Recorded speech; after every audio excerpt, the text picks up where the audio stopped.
हर खबर पर होगी आपकी पकड़। डाउनलोड कीजिए एबीपी लाइव ऐप।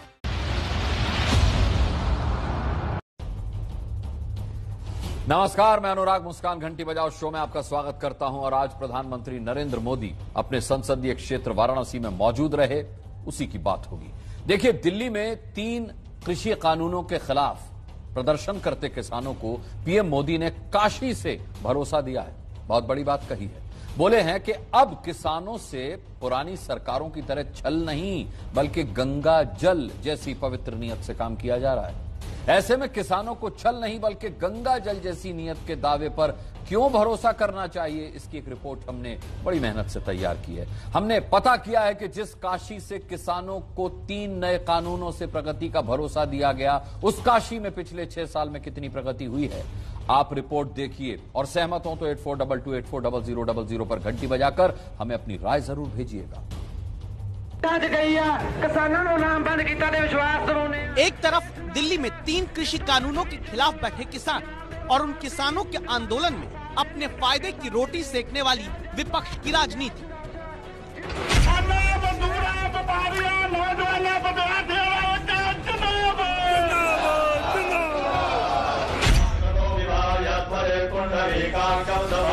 दूसरी तरफ दिल्ली में पीएम की कुर्सी तक नरेंद्र मोदी को पहुंचाने वाली काशी।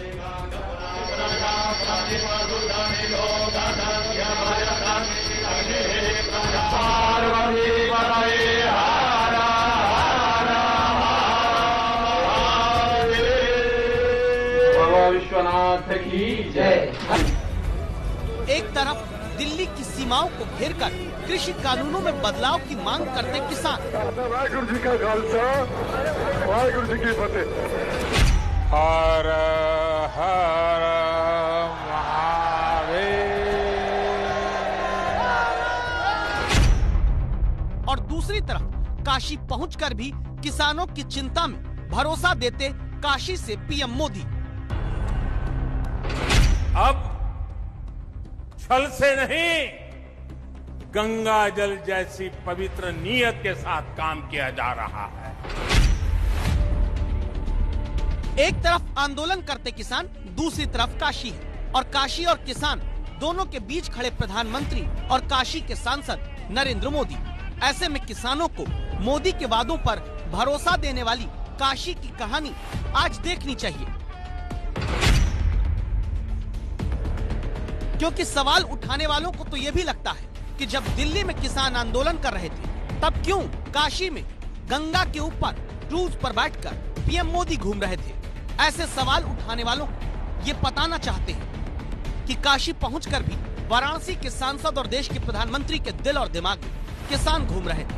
तभी तो वाराणसी में पहले मंच पर पहुंचने के बाद करीब 45 मिनट के भाषण में पीएम मोदी 26 मिनट किसानों के बारे में बात करते हैं। हर हर महादेव। पहले होता यह था कि सरकार का कोई फैसला अगर किसी को पसंद नहीं आता था तो उसका विरोध होता था। लेकिन बीते कुछ समय से हम एक नया ट्रेंड देख रहे हैं।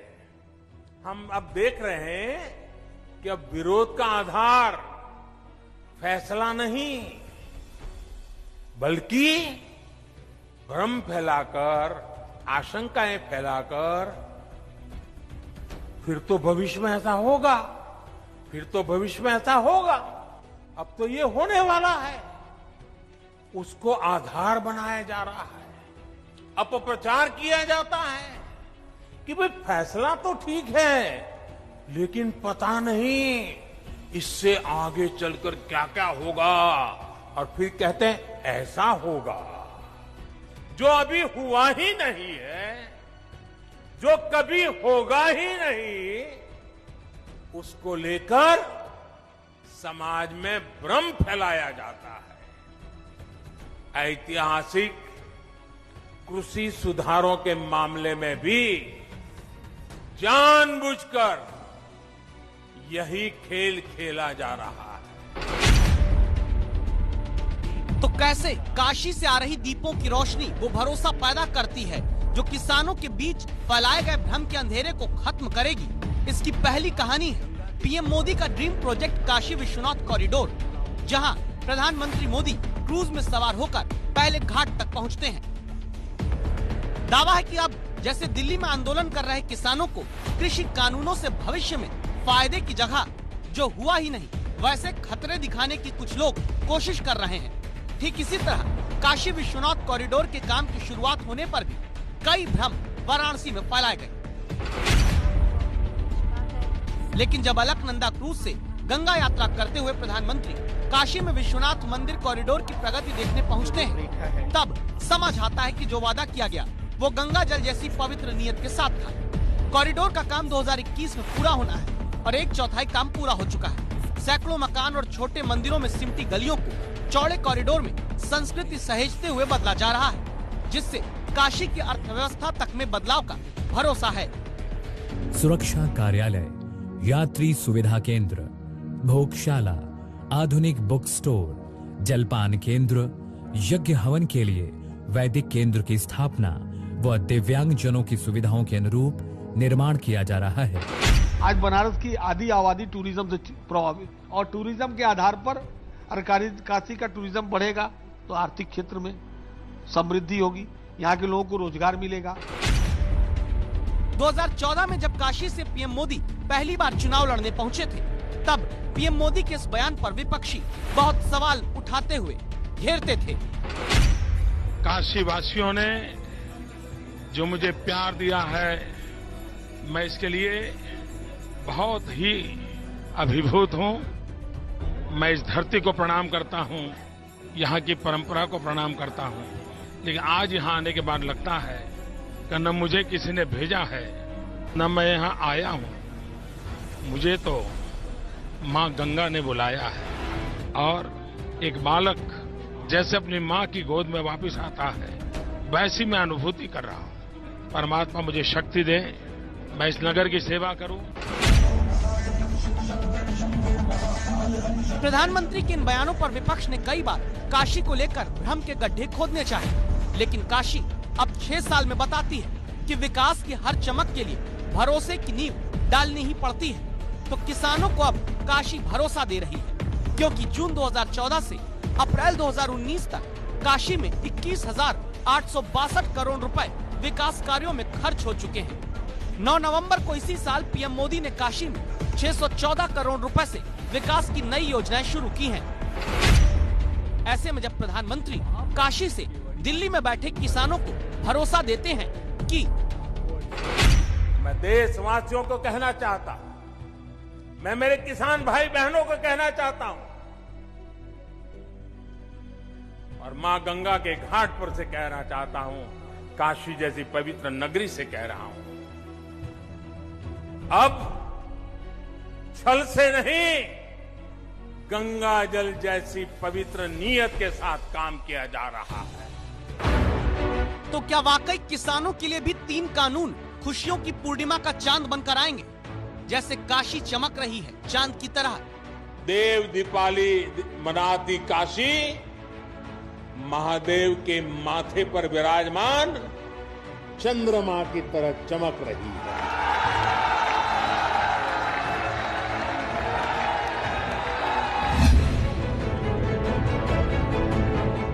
किसानों को भरोसा देती काशी की अब दूसरी कहानी देखिए, जहां आस्था से जुड़े 2 शहरों प्रयागराज और वाराणसी के बीच 6 लेन के हाईवे का लोकार्पण अपने वादे के मुताबिक पीएम मोदी ने रिमोट दबाकर किया। इस हाईवे से किसानों, आम लोगों, श्रद्धालुओं सबका विकास जुड़ा है। कैसे? रणवीर दिखाते हैं प्रयागराज वाराणसी हाईवे पर चलते हुए। जीटी रोड पर नेशनल हाईवे नंबर 19 को चौड़ा कर दिया गया। मैं जरा आपको रोड दिखाता हूं, किस तरह की रोड बनाई गई है, जो 6 लेन होगी, और इस 6 लेन रोड पर तमाम तरह की सुविधाएं, एक्सप्रेसवे जैसी सुविधाएं दी गई हैं। ये जो सड़क है ये प्रयागराज से वाराणसी की तरफ जा रही है, और आप देखिए सड़क के दोनों तरफ बेहतरीन किस्म की लाइट्स लगाई गई हैं, और साथ ही 6 लेन रोड है, यानी एक तरफ 3 लेन और दूसरी तरफ 3 लेन। ये जो सड़क है ये बेहद व्यस्त सड़क मानी जाती है, क्योंकि कलकत्ता से दिल्ली को जोड़ने वाला ये हाईवे है, जो कि बिहार होकर उत्तर प्रदेश होकर दिल्ली पहुंचता है, और यहाँ पर बड़ी संख्या में ट्रक्स आती हैं। तो पहले इन ट्रक्स की वजह से जाम लगा करता था, लेकिन अब इस रोड को 6 लेन का बना दिया गया है और जो वाराणसी प्रयागराज राष्ट्रीय राजमार्ग पे जो यात्रा करने वाले लोग होंगे उनको जहां 2.5 से 3 घंटे पहले लगते थे, अब महज 1.5 घंटे के आसपास का समय लगेगा। जितना काम बनारस और आसपास के इलाके में अभी हो रहा है उतना आजादी के बाद कभी नहीं हुआ। बनारस का सेवक होने के नाते मेरा प्रयास यही है कि बनारस के लोगों की दिक्कतें कम हो, उनका जीवन और आसान बने। काशी में सरकार के प्रकल्प जनता को मिले विकल्प ने बड़ा कायाकल्प किया है। जैसे एक रिसर्च के मुताबिक 2013 में वाराणसी जाने वाले देशी पर्यटकों की संख्या 3% रही, जो दावा है 2018 तक वाराणसी में देशी पर्यटकों की संख्या 5% और बढ़ गई। विदेशी पर्यटकों के आने का भी आंकड़ा 4% की रफ्तार से बढ़ने की बात आई।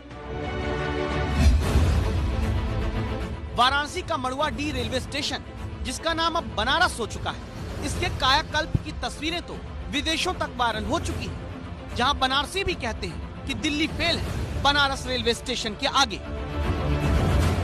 तस्वीर अब मत पूछिए, पहले से अब बहुत 100% का सुधार हुआ है। अभी वाला तो दिख ही रहा है। अभी वाला तो दिख ही रहा। तो हम कल्पना नहीं कर पा रहे ना कि पहले कैसा था। थोड़ा बताइए पहले कैसा था। पहले बिल्कुल खंजर था, खंचड़ जो को बोलते हैं। अब बहुत सुधार हुआ, ये बन गया, पार्क देख ही रहे हैं, फुहारा चल रहा, उधर का 1 नंबर जो है उधर का वो भी बहुत सुधार हुआ है। पहले तो छोटा सा था ही। ये तो आनंद विहार और दिल्ली फेल है। हाँ जी, इतना बढ़िया ये दिखाई दे रहा है ना। ये आनंद विहार भी नहीं होगा जो आता। पहले बहुत लोग बताते थे कि आनंद विहार बहुत फैशनेबल है। मैं तो सोच रहा हूँ इसे लाख दर्जा बढ़िया है। सिर्फ रेलवे स्टेशन नहीं बल्कि हवाई यात्री भी काशी के बदलाव का सबूत देते हैं। वाराणसी में जहां 2013-14 में सिर्फ 8.3 लाख हवाई यात्री आए और गए, वहीं 2019-20 में 27 लाख से ज्यादा हवाई यात्री वाराणसी में मिलते हैं। तो जिस काशी में अपने वादों के मुताबिक विकास से जुड़े बदलाव प्रधानमंत्री करते आ रहे हैं, उसी काशी से प्रधानमंत्री ने वादों पर भ्रम फैलाने वालों को सीधी बात कही। हम अब देख रहे हैं कि अब विरोध का आधार फैसला नहीं बल्कि भ्रम फैलाकर, आशंकाएं फैलाकर फिर तो भविष्य में ऐसा होगा, फिर तो भविष्य में ऐसा होगा, अब तो ये होने वाला है, उसको आधार बनाया जा रहा है। अपप्रचार किया जाता है कि भाई फैसला तो ठीक है लेकिन पता नहीं इससे आगे चलकर क्या क्या होगा, और फिर कहते हैं ऐसा होगा जो अभी हुआ ही नहीं है, जो कभी होगा ही नहीं, उसको लेकर समाज में भ्रम फैलाया जाता है। अयोध्या में श्री राम मंदिर से बड़ा इसका और दूसरा उदाहरण क्या होगा। दशकों से इस पवित्र काम को लटकाने भटकाने के लिए क्या कुछ नहीं किया, कैसे कैसे डर पैदा करने का प्रयास किए गए, लेकिन जब राम जी ने चाह लिया तो मंदिर बन रहा है। ये बात प्रधानमंत्री काशी से इसलिए कह रहे हैं क्योंकि काशी में भी जब बदलाव की नींव रखने का काम जापान के क्योटो की तरह शुरू किया तो विपक्ष के कई नेताओं ने सवाल उठाए, लेकिन 6 साल के भीतर काशी वादों के आधार पर बदलती दिखने लगी। 11 घाटों का पुनर्निर्माण हो रहा है, जाम वाली काशी में मॉडर्न ट्रैफिक सिस्टम लग रहा है, स्मार्ट सिटी बनने के रास्ते पर काशी आगे बढ़ रही है। 2013 में 12 घंटे बिजली आपूर्ति वाली काशी में अब 22 घंटे से 24 घंटे बिजली सप्लाई है। बिजली के तारों के जाल से मुक्ति देकर अंडरग्राउंड वायरिंग की जा रही है। वाराणसी और आसपास बढ़ते पर्यटन से 150 नए होटल बने हैं। ऐसे में चेत सिंह घाट पर काशी की संस्कृति को सहेजे हुए प्रगति के लेजर शो की झलक काशी से दिल्ली के किसानों को भरोसे की रोशनी में भ्रम के अंधकार को तोड़ने की अपील करती है। भरोसा इस बात का कि जिस तरह बिना संस्कृति को बदले काशी में आधुनिकता का संगम किया जा रहा है, उसी तरह किसानों के हित को ध्यान में रखकर ही नए कानूनों का निर्माण हुआ है। मैं देशवासियों को कहना चाहता हूं, मैं मेरे किसान भाई बहनों को कहना चाहता हूं और मां गंगा के घाट पर से कहना चाहता हूं, काशी जैसी पवित्र नगरी से कह रहा हूं, अब छल से नहीं, गंगा जल जैसी पवित्र नीयत के साथ काम किया जा रहा है। आज एबीपी न्यूज की राय है, राजनीति के बजाय किसानों के मुद्दे पर हर भ्रम को खत्म करना जरूरी है। सरकार भरोसा दे रही है तो किसान संगठनों को बातचीत के रास्ते पर आगे बढ़ना चाहिए। आप सहमत हैं तो 8422840000 पर घंटी बजाओ।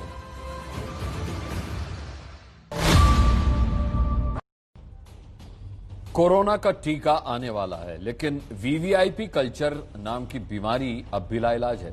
प्रधानमंत्री ने इसी बीमारी से लड़ने के लिए लाल नीली बत्तियां मंत्री अफसरों की गाड़ियों से हटवा दी, लेकिन फिर भी ये बीमारी जड़ से खत्म होने का नाम ही नहीं ले रही। ताजा मामला नागपुर का है, जहां एक कार ड्राइवर ने ट्रैफिक हवलदार को आधे किलोमीटर तक बोनट पर घसीटा। तारीख 29 नवंबर, नागपुर का सक्करदरा इलाका। ये ड्यूटी बनाम वीवीआईपी कल्चर के बीच भिड़ंत की सबसे ताजा तस्वीरें हैं। एक गाड़ी तेजी से आती है और दो स्कूटरों को टक्कर मारते हुए निकल जाती है।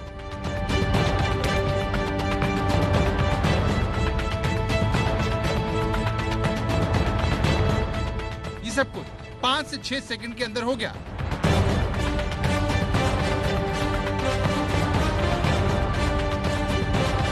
कार की रफ्तार से आप अंदाजा लगा सकते हैं कि कार के बोनट पर बैठे ट्रैफिक हवलदार की हालत क्या होगी।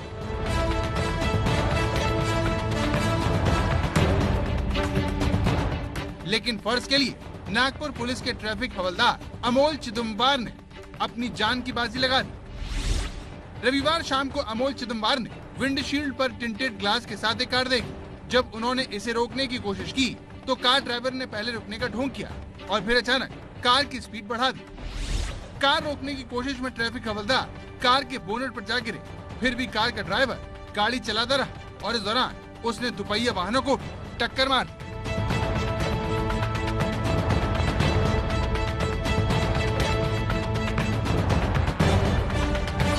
ये वही आरोपी ड्राइवर आकाश चव्हाण है, जिस पर पुलिस ने हत्या की कोशिश और सरकारी काम में बाधा डालने का केस दर्ज कर उसे गिरफ्तार किया है। अफसोस की बात यह है कि ईमानदार पुलिस अफसरों को इस तरह घसीटे जाने की वारदातें देश में आम होती जा रही हैं। पिछले महीने ही दिल्ली में एक छात्र ने अपनी कार के बोनट पर सिपाही को 400 मीटर तक घुमाया था। सिपाही को गिराने के लिए छात्र ने कार आड़ी तिरछी भी चलाई, लेकिन आखिरकार वो पकड़ा गया। बार बार अलग अलग शहरों में ऐसी वारदातें होना ये दिखाता है कि देश में कुछ लोगों के दिमाग पर चढ़ा वीवीआईपी कल्चर का भूत उतरने का नाम नहीं ले रहा। नागपुर की इस वारदात से ये भी पता चलता है कि नियमों को तोड़ना कुछ लोगों का शौक है, जिससे पूरा करने के लिए वो एक पुलिस वाले की जान से भी खेल सकते हैं। ऐसा आगे न हो, इसके लिए जरूरी है कि इस अपराध की ऐसी कड़ी सजा दी जाए जो नजीर बने और कोई भी दोबारा ऐसी हरकत करने से पहले 100 बार सोचे।